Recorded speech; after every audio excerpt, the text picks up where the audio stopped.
ഇത് ഇത്തരം ചെറിയ കണ്ടെയ്നറുകളിൽ സൂക്ഷിച്ച ബോംബുകളാണ് പല സ്ഥലങ്ങളിൽ പൊട്ടിത്തെറിച്ചത്. അടുത്ത ദൗത്യവും അവർ ഇതേ ട്രാക്കിലൂടെ പോകുമെന്നതിന്റെ തെളിവാണിത്. മേനോൻ, സർ, ഇത് നിർമ്മിക്കുന്ന ഫാക്ടറികളുടെ ലിസ്റ്റ് എടുക്കണം. എവിടുന്നാണെന്ന് കണ്ടുപിടിച്ചാൽ നമ്മുടെ റൂട്ട് ക്ലിയർ ആണ്.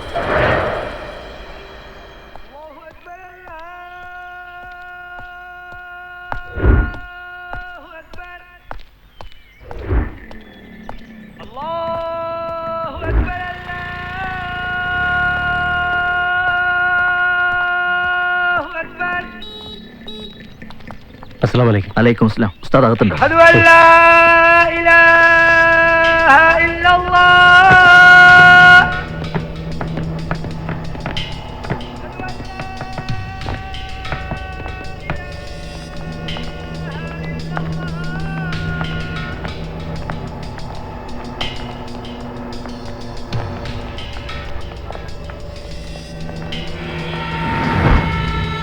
പറഞ്ഞ പണം റെഡിയാക്കി വെച്ചിട്ടുണ്ട്. 3 കോടി ഉറുപ്പിക. ആ 17 പേർക്ക് നൽകുവാനും അവരെ സുരക്ഷിതമായി കാശ്മീർ കടത്തുവാനുള്ള പണം.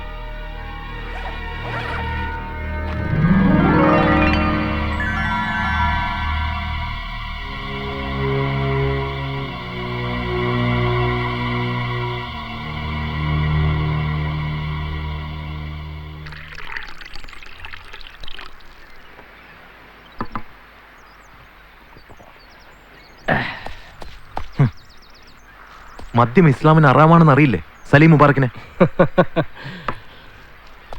ഇഷ്ടം പോലെ കാശല്ലേ കൈ വന്നിരിക്കുന്നത്. നന്നായിട്ടൊന്ന് സുഖിക്കാൻ പടച്ചോ നേരിട്ട് തന്ന കാശ് അല്ല, മുസ്ലിം രാഷ്ട്രം നിർമ്മിക്കാനുള്ള ഒരു മഹാസംഘടനയുടെ പണമായത്. ലോകമെമ്പാടുമുള്ള ഇസ്ലാമിന്റെ വിയർപ്പ്, ഇസ്ലാമിന്റെ ശത്രുക്കളെ തകർക്കാനുള്ള തുകയായത്. ഓപ്പറേഷൻ മുംബൈയിൽ കൊല്ലപ്പെട്ടവരിൽ മുസ്ലിങ്ങളും ഉണ്ടായിരുന്നു. അവർ ഇസ്ലാമിന് വേണ്ടി ജീവൻ വെടിഞ്ഞ ധീര യോദ്ധാക്കളായിരുന്നു.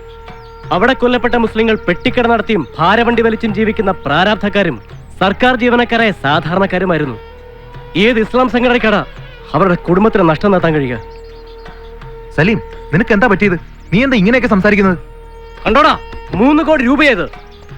ഇതുമായി നമുക്ക് എവിടെയെങ്കിലും പോയി രക്ഷപ്പെടാം. കാശിന് വേണ്ടി മാത്രമാണ് ഞാനിതിന് കൂട്ടു നിൽക്കുന്നത്. ഇപ്പോഴാണെങ്കിൽ പോലീസ് റോയും ഒക്കെ നമുക്ക് വേണ്ടി വലവിരിച്ചു കഴിഞ്ഞു. മുംബൈയിലെ പാകിസ്ഥാൻ കോളനിയിലെ നമ്മുടെ കൂട്ടുകാരെല്ലാം പോലീസ് ഏറ്റുമുട്ടലിൽ കൊല്ലപ്പെട്ടിരിക്കുന്നു. അവരേത് നിമിഷവും ഇവിടെ എത്താം. ഒരു പോക്കറ്റടി കേസിൽ ശിക്ഷിക്കപ്പെട്ട് ജയിലിൽ വെച്ച് ഉസ്താദിനെ പരിചയപ്പെടുമ്പോൾ അയാൾ പറഞ്ഞത് ഒപ്പം നിന്ന മരണം വരെ കൂടെ ഉണ്ടാവുന്ന. ഇപ്പൊ പറഞ്ഞ എന്താണെന്നറിയോ? ഇനിയുമുള്ള ഇടപാടയുടെ PA ആയിട്ട് മതിയെന്ന്. അയാൾക്ക് നമ്മളുമായിട്ട് ബന്ധമുണ്ടെന്ന് പുറം ലോകം അറിയരുതെന്ന്. സ്വന്തം കാര്യം വരുമ്പോ എല്ലാവരും സെൽഫിഷാ, ഭയങ്കര സെൽഫിഷ്.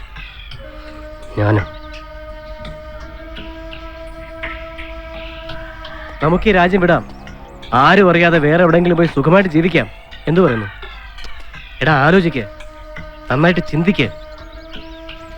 നാളെ രാത്രി പുറംകടലെത്തിയാൽ ഒരു കപ്പലിൽ രക്ഷപ്പെടാനുള്ള എല്ലാ ഏർപ്പാടും ഞാൻ ചെയ്തിട്ടുണ്ട്. ഞാൻ എന്തായാലും തീരുമാനിച്ചു കഴിഞ്ഞു. എൻ്റെ ഒപ്പം കൂടുന്നുണ്ടെങ്കിൽ നാളെ രാത്രി.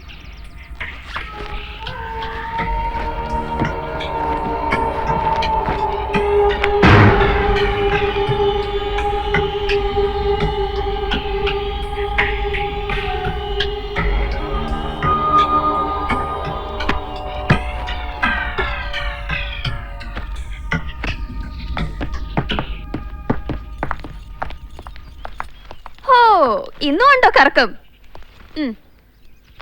പേന.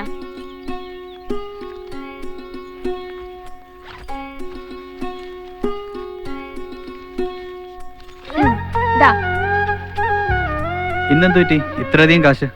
അക്കോമഡേഷൻ എന്നൊക്കെ പറഞ്ഞ് കൊറേ കാശ് ഞാൻ തരാണ്ടിരുന്നിട്ടില്ലേ, അതൊക്കെ ചേർത്താ ഇത്. അതെന്ത് പറ്റി? അക്കോമഡേഷൻ ഫ്രീ ആക്കിയോ? അങ്ങനെ തോന്നി.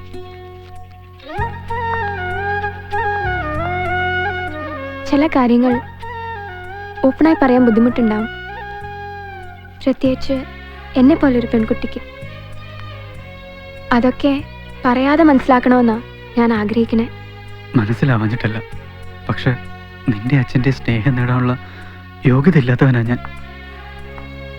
ദേ, എത്ര രാത്രി ആയാലും എങ്ങ് വന്നിട്ടേ ആഹാരം കഴിക്കാവൂ. ഞാൻ കാത്തിരിക്കും. വേണ്ട ഗംഗ, ഇനി കാത്തിരിപ്പ് വേണ്ട. നമ്മൾ തമ്മിൽ ഇനി ഒരിക്കലും കാണില്ല. ഞാൻ പോവാ, ഒരുപാട് ഒരുപാട് ദൂരേക്ക്.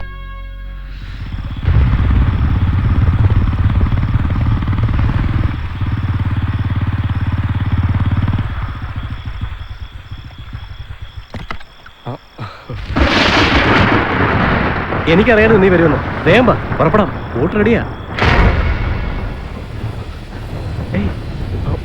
ആ ബോട്ടിൽ പുറപ്പെടുന്നത് നിന്റെ ശവമായിരിക്കും, സലീം മുബാറക്. സത്താർ,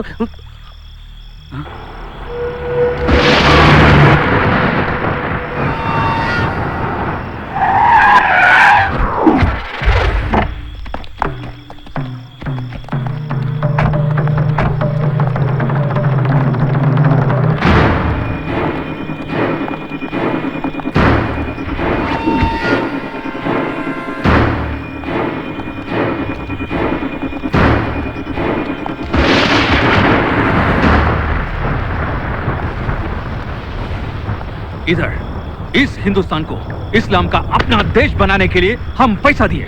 उस पैसा लेकर तुम भागने का कोशिश किया साले।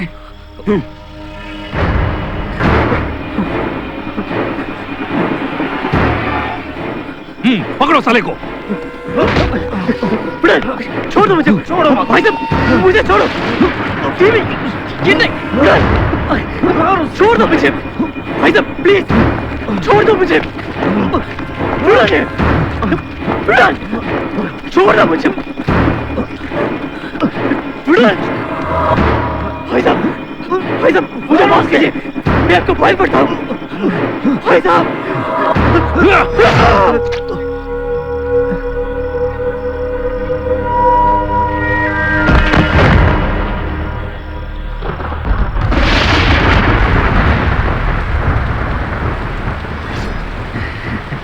क्या सोचा तू हमारे बारे में है?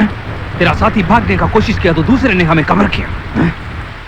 तू क्या सोचा हमारे हाथ से बच जाएगा है? साले सुनो, हमारे ऑर्गेनाइजेशन को दुनिया भर लिंक है, किधर भी जाएगा तो पकड़ जाएगा साले। ऐसा है हमारा ऑर्गेनाइजेशन का नेटवर्क। तू यहां से भाग सकता है, लेकिन एक बात याद रखना, तू यहां से जिंदा नहीं जाएगा, तेरा लाश जाएगा यहां से, समझा?